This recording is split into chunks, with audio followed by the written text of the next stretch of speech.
মাছ মাংস খাওয়া ভুলে যাবে এভাবে নিরামিষ এঁচোড় আলুর তরকারি রান্না করলে। যারা নিরামিষ খেতে একদম পছন্দ করে না, একবার যদি এইভাবে বানিয়ে খান এঁচোড়ের তরকারি, তাহলে বারবার এভাবেই বানাবেন। নমস্কার বন্ধুরা, আহারে বাহার রান্নাঘরে আপনাদের সবাইকে আরও একবার স্বাগত জানাই। আজ আমি আপনাদের জন্য নিয়ে এসেছি বসন্তের সবথেকে জনপ্রিয় সবজি এঁচোড়ের একটি রাজকীয় রেসিপি। অনেকেই মনে করেন পেঁয়াজ রসুন দিয়ে এঁচোড় রান্না করলেই শুধু এঁচোড় খেতে ভালো হয়, কিন্তু আজকে আমি সম্পূর্ণ পেঁয়াজ রসুন ছাড়া নিরামিষ এঁচোড়ের দুর্দান্ত একটা রেসিপি আপনাদের সাথে শেয়ার করব। এইভাবে যদি একবার রান্না করে খান, অনুষ্ঠান বাড়ির রাজকীয় স্বাদ মনে পড়ে যাবে, গ্যারান্টি দিয়ে বলতে পারি। কম মশলায় সহজেই তৈরি করতে পারবেন কিছু টিপস ফলো করে। এঁচোড় হবে মাখনের মতো নরম, কিন্তু ভেঙে যাবে না। তাই স্কিপ না করে পুরোটা দেখুন, আশা করি আপনাদের নিশ্চয়ই ভীষণ ভালো লাগবে। তো চলুন আর দেরি না করে রেসিপিটা দেখে নেওয়া যাক। আর আজকের এই নিরামিষ এঁচোড়ের রেসিপিটা দেখে যদি আপনাদের ভালো লাগে, একটা লাইক করে ভিডিওটাকে শেয়ার করে দেবেন। আপনাদের একটা লাইক আর একটা শেয়ার আমাদের জন্য অনেক বড় পাওয়া। আর এই রকমই ঘরোয়া দারুণ টেস্টি রেসিপিগুলো পাওয়ার জন্য চ্যানেলটাকে সাবস্ক্রাইব করে সাথেই থাকবেন। এঁচোড় আলু রেসিপিটা করার জন্য দেখুন, আমি এখানে 600 গ্রাম ওয়েটের এক টুকরো এঁচোড় নিয়েছি। হাতে চাকুতে একটু সর্ষের তেল লাগিয়ে নিয়ে দেখুন খুব সহজেই এঁচোড়টাকে কেটে নিলাম। এটা তো টুকরো এঁচোড় আমি কেটেছি। গোটা এঁচোড় সম্পূর্ণ সহজ পদ্ধতিতে কিভাবে কাটবেন আরও একটা ভিডিও দেওয়া আছে আমার এই আহারে বাহার রান্নাঘর চ্যানেলে।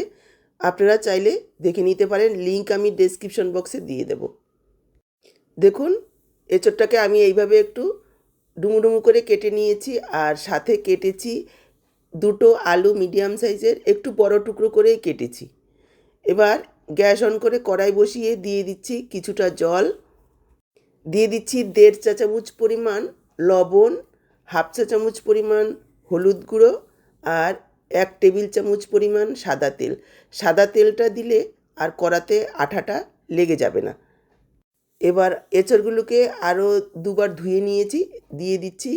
এঁচোড়গুলোকে সেদ্ধ করে নেব। আলুগুলোকে আমি এঁচোড়ের সঙ্গেই দিয়ে দেব, দুটোই একসঙ্গে সেদ্ধ হয়ে যায় যাতে, সেজন্য সমপরিমাণেই কেটেছি। আমি এখানে 1.5 চা চামচ পরিমাণ লবণ দিয়েছি। কারণটা হচ্ছে সেদ্ধ করার সময় যদি একটু লবণের পরিমাণটা বেশি দেওয়া হয়, তাহলে এঁচোড়ের ভেতরে লবণটা খুব সহজেই ঢুকে যাবে আর এঁচোড়গুলো খেতে ভালো লাগবে। যদি এক্সট্রা বেশি লবণ হয়, সেটা জলের সাথে বেরিয়ে যাবে। এবার ঢাকা দিয়ে 7-8 মিনিট সেদ্ধ করে নেব। তবে খেয়াল রাখবেন, এখানে 70%-এর বেশি সেদ্ধ করা যাবে না। খুব বেশি নরম করে সেদ্ধ করলে কিন্তু এঁচোড়গুলো গলে যাবে। ঢাকা দিয়ে বসিয়ে রাখলাম, এই সময় আমি বাকি উপকরণগুলো রেডি করে নেব। দেখুন 7-8 মিনিট সেদ্ধ করে নিয়েছি। এবার একটা খুন্তির সাহায্যে এইভাবে একটু কেটে দেখবেন। যখন দেখবেন যে খুব সহজেই কাটা যাচ্ছে, তাহলে গ্যাসটাকে বন্ধ করে এঁচোড়গুলোকে গরম জল থেকে ছেঁকে তুলে নিতে হবে। এঁচোড়গুলোকে ছেঁকে তুলে নিয়ে অন্য একটা কড়াই বসিয়ে দেখুন দিয়ে দিলাম সাদা তেল। তেলের পরিমাণ আপনারা নিজেদের ইচ্ছে মতো কম বেশি করে নেবেন। সাথে দিয়ে দিচ্ছি 1 চা চামচ ঘি। আপনারা চাইলে এই রান্নাটা সম্পূর্ণ ঘিতেও করতে পারেন, চাইলে শুধু তেলেও করতে পারবেন। তবে তেল আর ঘি মিশিয়ে করলে যেমন স্বাস্থ্যকর হবে, তেমনই খেতেও ভালো লাগবে। তেল গরম হয়ে গেলে এঁচোড় আলুগুলো আমি একসঙ্গেই দিয়ে দিচ্ছি, ভেজে নেব একেবারে লাল করে।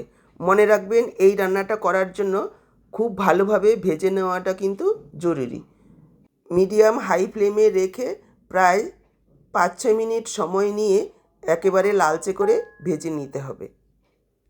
এখানে আমি আর লবণ হলুদটা দেব না, যেহেতু সেদ্ধ করার সময় দিয়েছি, পরে দেখে দিতে হবে।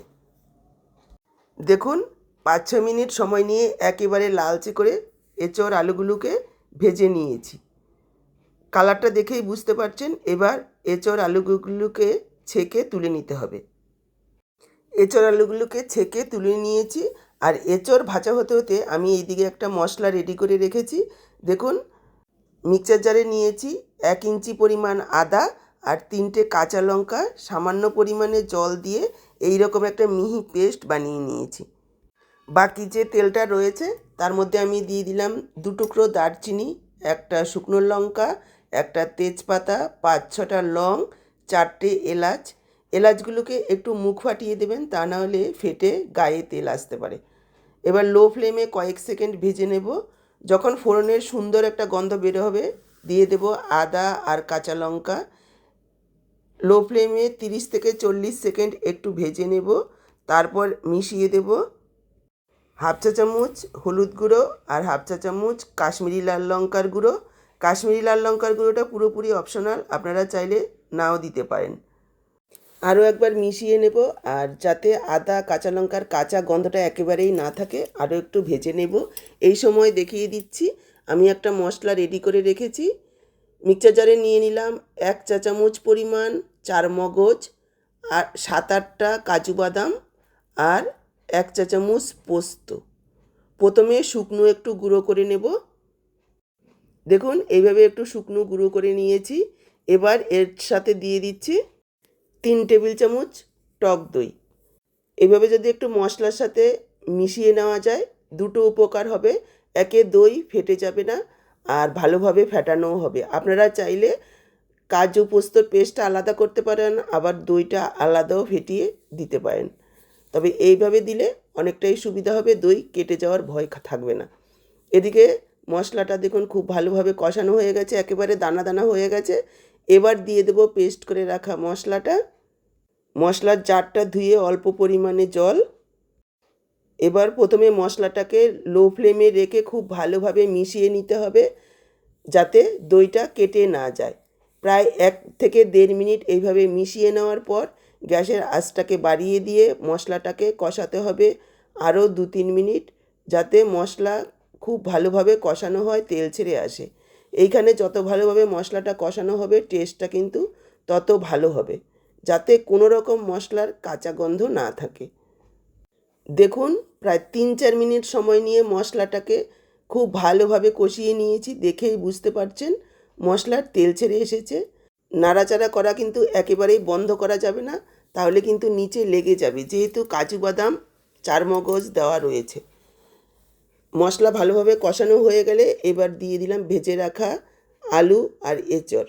আলু এঁচড়ের সাথে আরও 4-5 মিনিট কষিয়ে নেব মিডিয়াম লো ফ্লেমে, এইভাবে নাড়াচাড়া করে, যাতে মশলাটা খুব ভালোভাবে আলু এঁচড়ের ভেতরে ঢুকে যেতে পারে।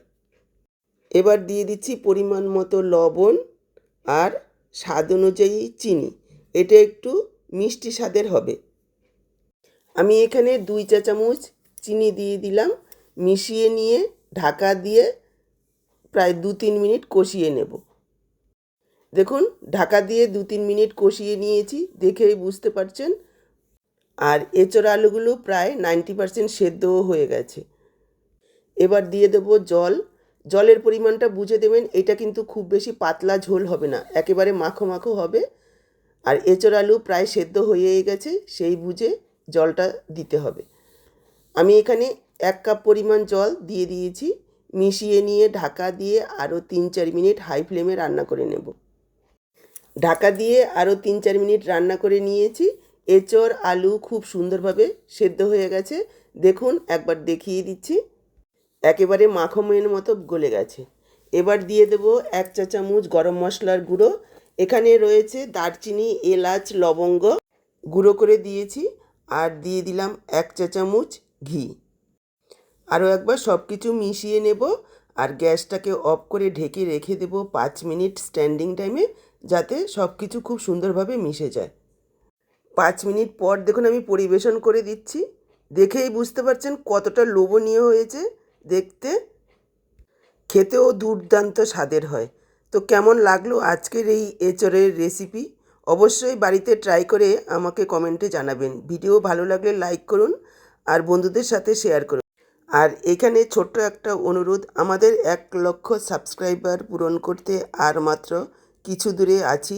তাই যারা এখনও সাবস্ক্রাইব করেননি ঝটপট একটু করে দিন।